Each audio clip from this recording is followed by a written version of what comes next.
more, or is it going on too long?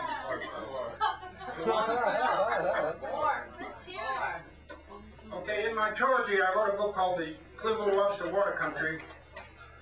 And this is the section called the Jimmy Economo section from my trilogy, The Cleveland Lobster Water Country. I'd like to share this section with you.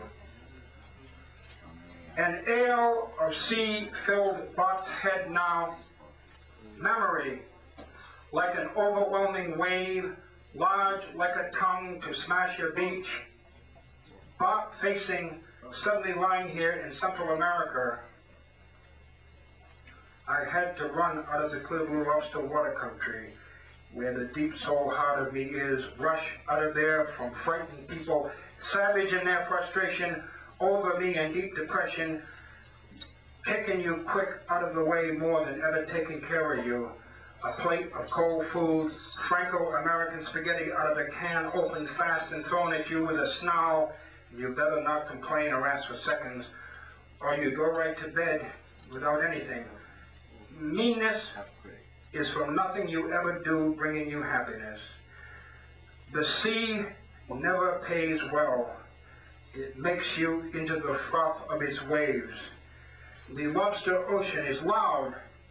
You have to speak up. Your opportunity can be drowned. Jimmy Economo yelled loud. He talked loud. You could hear Jim Economo loud wherever he was. In Luke's coffee pot next to Chuck's clothes, especially in his office. You could hear Jim way out in the middle of the street. You'd think folks was deaf the loud way Jim Economo said anything. Jim, second generation Greek, in a silent, quiet Protestant New England, become a big lawyer, district attorney, though they always sent some climber from the prosecutor's office over to Augusta if the case was any good, worthwhile, a murder or something like that, good. Jimmy Economo never get them. They could have made him celebrated. Twat, no one gonna let a Greek shoeshine boy have something like that, no sirree, Bob. Jimmy Economo was a success in a trap. This was Protestant clear blue, and don't no one want to forget it. Lime City has become hamburger stands now, an unskilled crime committed from despair's overwhelming fatigue, ignorance's inability to do better. Crime's dangerous only by accident. You're liable to get hurt if you suddenly come upon someone in the process of trying to take the stereo out of your car. The old-timers used to getting by on nothing, yet somehow with enough and retired, can't explain it to themselves. What are dreams if you can't afford them?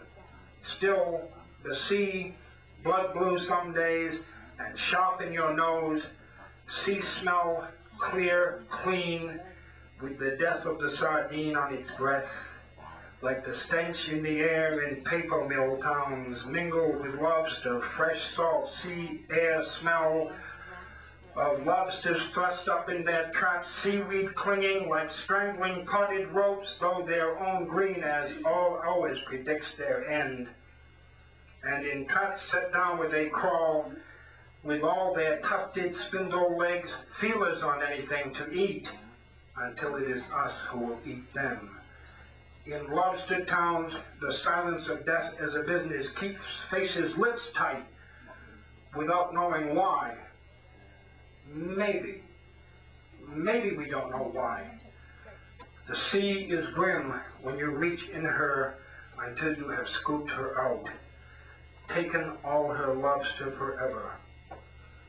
We all tried to get Jim Economo to listen, to hear us, attorney-at-law young Billy Dock said to his brother Bob, sitting at a hotel dining room table looking out on ocean, clear blue lobster, water blue, blue-green seagulls splashed, and lobsters moving, devouring garbage cans of the sea, eating everything along the shook sea floor, which makes their sweet meats.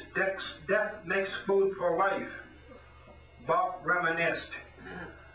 Jimmy Economo shined shoes while his boy did. Specifically, what are you saying, young Billy asked, thinly veiling exasperation.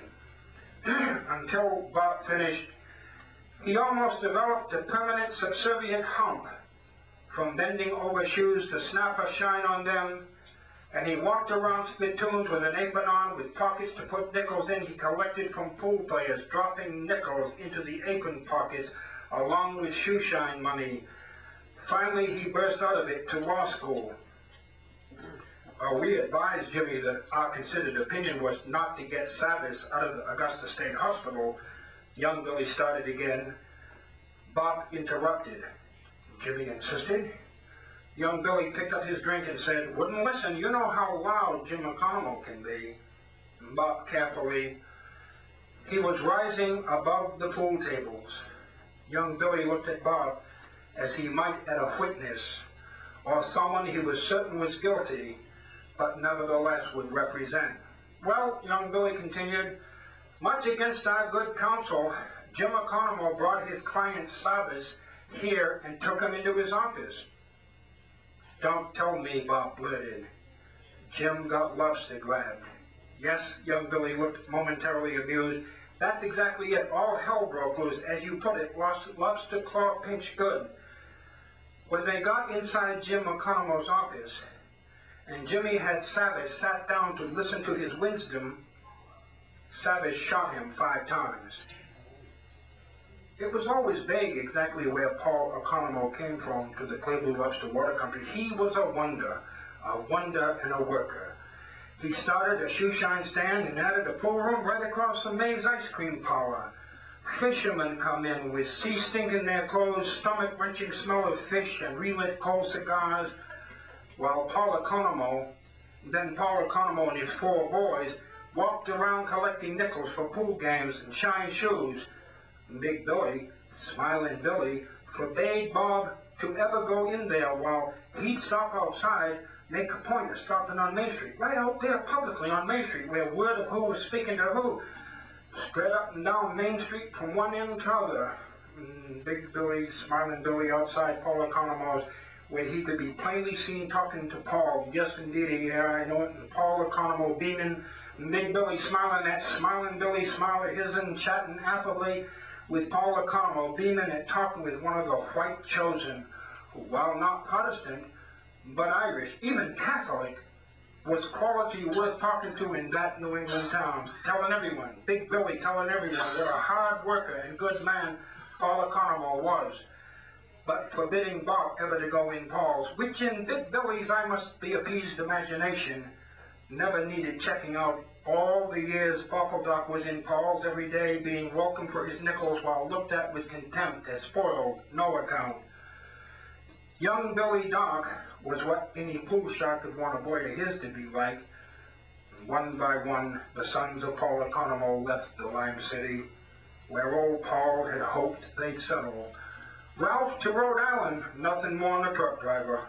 Joe to the Merchant Marine, never wrote. Bobby, the glamour boy, drifting in America, a golf bum. But Jimmy to law school, Paul O'Connell's pride, shot for trying to help one of their own. Bob told young Billy he'd be right back, got up and walked out of young Billy's sight for a few minutes, as if he was going to the men's room, making a phone call. Suddenly sitting there had become overwhelming. He could see Jimmy O'Connell, a boy. Times after school, Bob had come into Paul's with snow, brushing off snowflakes, Jimmy smiling, proud, no submission. In fact, an arrogance in the way he'd shine shoes. And he looked like a wise owl coming from collecting in the pool room, like he saw his university, his law school, in the jingling change in his pockets. Once, when the athletic coach at Lime City High School was threatened with losing his job, Peggy Croft of the Crofts told Bob if he and that Jimmy O'Connell didn't stay out of it, stop going around getting signed student petitions protesting the coach's dismissal, their names would be mud in Lime City. But that made Big Billy furious that even a Croft would dare say to a doc now, these days, that he couldn't stand up for an athletic coach. Poetry'd be something else. But anybody gifted at teaching how to round third and spike good ought to be stood up for. So with Big Billy approving, which delighted Paul O'Connell that a son of his was exercising democracy with the son of a real American, Jim and Bob and Jim were close for a minute, exercising principle and ethics, and saved the coach's job. then fell apart back into their positions. But Bob never forgot the expression of Greek democratic fierce pride in Jimmy Economou's look.